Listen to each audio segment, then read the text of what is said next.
Okay, vlog muna tayo at update na rin tayo dun kay Jacqueline Jose, mga kaibigan.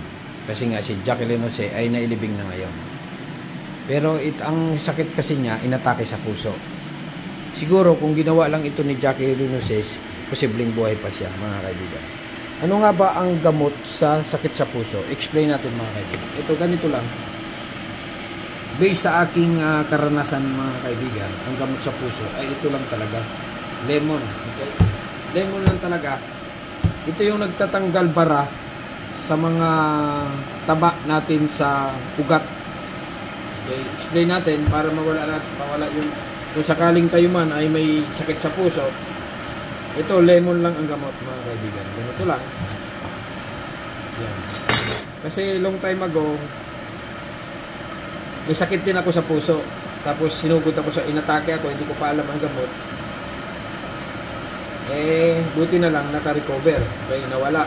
Kasi barato. Pero nakita ko sa scanner yung aking puso, yung ugat. Okay, magandang scanner dito sa ibang bansa eh. Nai-scan yung mga ugat pag ginanon sa puso mo. Nai-scan yung ugat, barato, may mga dilaw-dilaw, ibig sabihin taba 'yon. Taba, mga kinain mo mula bata hanggang ikaw ay nagtanda. Ngayon, ang gamot nga diyan ay ito, lemon. Parang lababo, mga kaibigan. Explain natin, ang ugat ng tao ay parang lababo, yung dalayan ng barado. Ngayon, hindi yan. Pag nagbara yan, ay ang lababo ay parang puso ng tao or parang ugat ng tao. Okay? Na pag nagbara, mga taba ay babarayan ang tubig, hindi makakapasok. Okay? Ang dugo ng tao, ganun din. May bara. Yung taba, ang taba ng tao ay parang pag humarang sa ugat, ay parang taba ng manok. Okay? Ngayon, ano ba ang solusyon para mawala yung taba na bumabara sa dugo, para makadiretso ang daloy ng dugo sa taba? Ganito lang, mga kaibigan, itong gagawin mo. Sa loob ng 1 linggo mo lang gagawin ito para mawala yung atake mo sa puso or sakit mo sa puso. Kasi nasubrahan ng inom, minsan kakakain ng taba. Ganito lang, okay? Magpiga lang ng lemon. Pipiga ka ng lemon. Gagawin mo ito 3 times. 3 times sa 1 linggo. Okay? Ganito lang. Marami kasi ang namamatay ng mga Pilipino na hindi nila alam ang gamot. Yung iba, mapipera, pupunta sa doktor, nagpapa-opera ng sakit na puso. Pero hindi nila alam na ito lang pala ang gamot. Okay? Pero kung may pera nga talaga kayo, pumunta na kayo sa doktor. Gusto nyo lang. Pero kung wala naman kayong pera, ganito lang gagawin nyo. Lemon, mga kaibigan, ha? Pag walang lemon, kalamansi. Yan, okay? Ito, mga kaibigan, pag ininom mo yan, yung mga taba-taba sa ugat, sa bituka, ay maano yan, matutunaw yan or maaalis niya. Ito, mga kaibigan, lemon din at saka asin, kuskus. Kung ikay dilaw naman ang ngipin nyo, lemon, asin, kuskusin mo sa ngipin mo, tanggal yung dilaw-dilaw ng ngipin mo. Ngayon naman, ang target natin yung sa ugat, sa puso. Okay, ganito lang. Tapos mag-init lang kayo ng tubig. Okay, mag-init kayo ng tubig. Tapos, ayan, okay. Medyo wag mo masyadong punuin. Lalagyan natin ng maligamgam.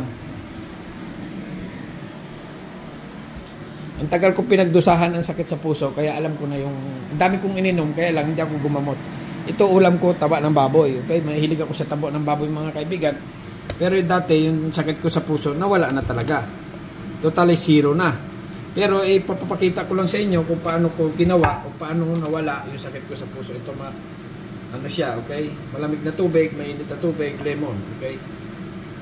Dadamihan natin yung tubig. Yan, okay?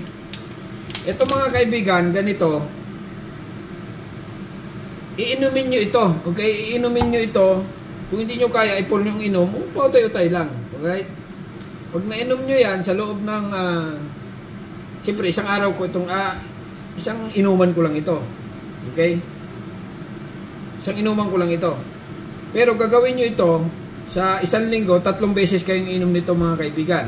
Okay? Para yung barado nyo sa puso ay mawala. Okay, inumin ko na.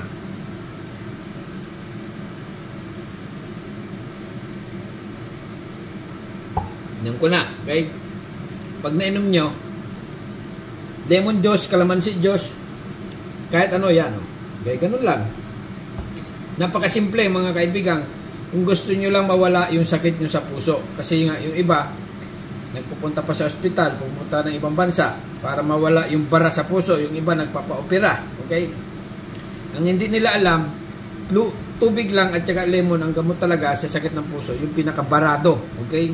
Ngayon, itatry mo ito para ano ka, itatry nyo dito sa lababo kung mawala yung bara.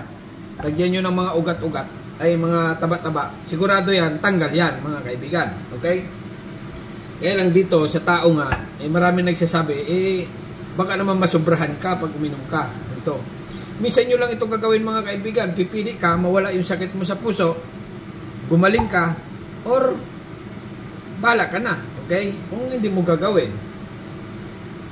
At kung ikaw yung sakit mo sa puso ay matinding-matindi ng mga kaibigan, bumili lang ng gamot na aspirin. Okay? Aspirin. Alam yan sa butika. Hindi na kailangan ng referral ng doktor. Kasi nga ang aspirin ay pampalambot ng ugat ng tao. Ganun lang. Simpleng-simple mga kaibigan. Inumin mo lang.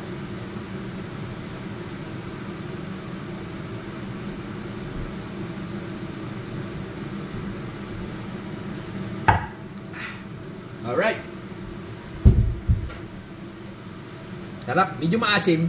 Tiisin mo na lang. Kasi nga, para naman sa ugat mo yan Paminsan-minsan mga kaibigan, paminsan-minsan, ay uminom lang kayo ng maglaga kayo ng luya. Kasi ang luya, maganda yan sa dugo. Para yung dugo, pampalabnaw. Okay? Ito naman kasi, pampawala yung acid niya, yung pampawala ng taba.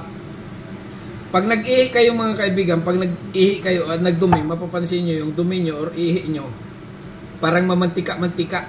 Okay? Kasi nga yung bituka natin, parang taba ng manok, nakadikit na. Nakadikit na yung kulay dilaw. Kaya nung in-x-ray ako, kita ko yung dilaw, nandun na talaga, hindi mawala. Kung iinom ka ng gamot, ang gamot kasi pampalambot lang ng ng ugat, pampalambot, pero yung taba hindi natatanggal. Ngayon, anong solusyon? Dito, iinom ka. Pero kung mapera ka, pupunta ka ng doktor at pagpa-opera ka, maggamot ka, ganun. Bibigyan ka nila, resetahin ka nila, hiswero ka nila para ikaw lumakas. Pero yung ugat sa iyo, hanggat hindi ka na-opera niyan, or minsan kasi may yung ugat mo hindi madala sa gamot, sa yung mga bara-bara. Okay, yung barado na kasi ganun yan yung niyan ugat ganun. Tapos ang taba nakapalibot na yan dito. Nakapalibot na sa hanggang sa mapunta yan sa loob. Kailangan yung bituka, malagyan mo muna ng mga tubig-tubig yan. Okay, ng mga ganito, acid. Yan. Lemon lang mga kaibigan inulit ko, lemon at maligamgam na tubig. Mainit na tubig na may malamig na tubig, maligamgam na tubig, inumin nyo. Mahilig kayo kumain ng balot pag inom. Yan, grabe yan. Mag-atake. High blood. Kain ng taba ng baboy, kahit anong klaseng taba. Prito, inihaw. Sa loob ng mahabang panahon na iipon yan mga kaibigan. Napakasimple Yung ginamot ko sa aking sakit sa puso ay ganito lang. Nawala. Nagpa-check na ulit ako sa doktor, pinaulit-ulit ko, wala na talaga. At saka ang atake sa puso mga kaibigan, ang puso mo, maramdaman mo yan pag ikaw may sakit. Nagka-pinching-pinching na yan, parang kinukulam ka at hirap kang gumalaw. Mahirap ka na, ganun ka nang gumalaw. O pag tumatawa ka mga kaibigan pag may sakit sa puso, pag tumatawa ka, hindi ka na makatawa kasi nga sumisikip ang mo. Tapos ang hininga mo, wag ka na sa ilong huminga. Sa bibig ka na hihinga. Kasi nga, barado na masyado. Anong solusyon dyan? Ito lang. Water at saka ito. Calamansi, lemon. Kung kayo naman ay hindi naniniwala, ay okay lang. Pumunta mas maganda, pumunta nga kayo sa doktor at magpagamot doon. Kaya lang, matagal. Okay? Baka operahan kayo, palta ng battery yung puso nyo, ay mas mahirap palalo. Ito, simpleng-simple. Lemon at saka tubig. Inumin sa loob ng 3 times sa isang linggo. Pag hindi na kuha, uminom pa ulit. Okay? Hanggang dito na lang mga kaibigan ha. Inuulit ko lang, ito i-base lang sa aking experience. Okay? Subscribe my channel. Don't forget LS Vlog. Bye-bye.